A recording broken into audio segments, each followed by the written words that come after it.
நிலைமை ரொம்ப மோசமா மாறிட்டு வருது. இதுல இருந்து வெளியே வரணும்னா நடந்த எல்லாத்துக்கும் மதியாரம் தான் காட்டணும்னா நாம அவன் மேல பறிப்போட வேண்டியது இருப்போம். வேற வழி இல்லைல்ல. கட்சி பேரை காப்பாத்த மதிய தியாகம் செஞ்சுதான் ஆகணும்.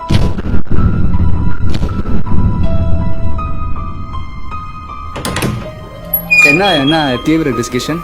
யாரோ பலியாடுன்னு காதுல விழுந்துச்சு. தலைவர நிலைமை கைமீ போயிடுச்சு. அதான் மதியர் என்ன பலியாடாகிட்டே நாம சேஃபா இல்லாமன்னு பேசிட்டு இருந்தோம்.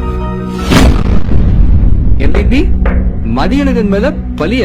எது? கரூர்ல வந்த கூட்டம் எனக்காகவா இல்ல அவனை பார்க்கவா? கூட்டத்துல முந்தி அடிச்சுட்டு வந்ததால நெரிசல்ல சிக்கி சீரழிஞ்சான்ல, அது என்னாலயா இல்ல அவனாலயா? 41 பேர் சாவுக்கு நான் காரணமா இருந்து கரூர்ல இருந்து ஓடினாலும் இன்னும் தாவிக்க நல்ல கட்சி நம்புதே ஒரு கூட்டம். அது யாரால? என்னாலயா இல்ல அவனாலயா? எல்லாமே அப்புறம் ஏன் பழி அவன் மேல போடுறேன்? என் மேல போடு. நான் தான் எல்லாத்துக்கும் காரணம்.